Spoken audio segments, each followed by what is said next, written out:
বন্ধুরা, চীন এই মুহূর্তে এমন একটি কারনামাকে করে দেখিয়েছে যেটি সত্যি অবিশ্বাসনীয়। চীনের একটি নিজেদের কোম্পানি ওরিয়ন স্পেস সমুদ্রে দাঁড়িয়ে থাকা একটি জাহাজ থেকে বিশ্বের সবথেকে ক্ষমতাশালী বলা গ্র্যাভিটি 1 রকেটকে লঞ্চ করেছে।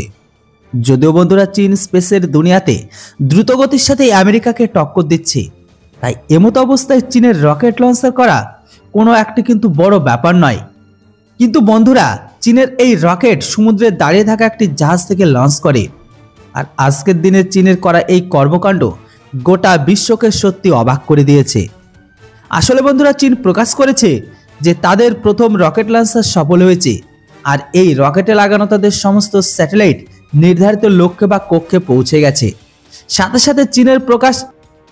সাথে তারা প্রকাশ এটাও করেছে যে তাদের এই রকেট গ্র্যাভিটি 1 এর মাধ্যমে 6500 কিলোগ্রামের স্যাটেলাইটকে পৃথিবীর নিম্নকক্ষে স্থাপিত করার জন্য ক্ষমতা রাখে। আর এর থেকে চমকানোর মতো ব্যাপার এটাই, চীনের এই গ্র্যাভিটি 1 রকেট কেবলমাত্র সলিড ফুয়েল থেকে লঞ্চ হয়।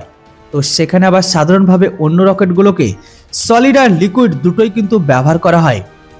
তবে এখানে আবার চীন এমন রকেটের সফলতা পাওয়ার পরে চীনের এখন গ্র্যাভিটি 2 রকেটকে বানাতে চলেছে, যেটি হবে নাকি এর থেকেও আরও ক্ষমতাশালী। সেখানে আবার চীনের দাবি এটাও আছে যে 2025 সালে চীনের গ্র্যাভিটি 2 রকেটকে এমনভাবে লঞ্চ করবে।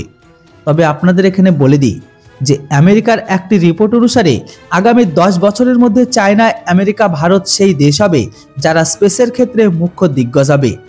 তো সেখানে আবার চীনের বাড়তি ক্ষমতাকে দেখে আমেরিকা ভারতের সাথে সহযোগীকে বানাতে চায়। তো বন্ধুরা, আপনারাই বলুন, ভারতকে কি আমেরিকার সাথে কাজ করা উচিত, না নিজের দমে এগিয়ে যাওয়া উচিত যেভাবে এখন যাচ্ছে? এ বিষয়ে অবশ্যই আপনাদের মতামত কমেন্ট বক্সে লিখে জানান। Thanks for watching. জয় হিন্দ, বন্দে মাতরম।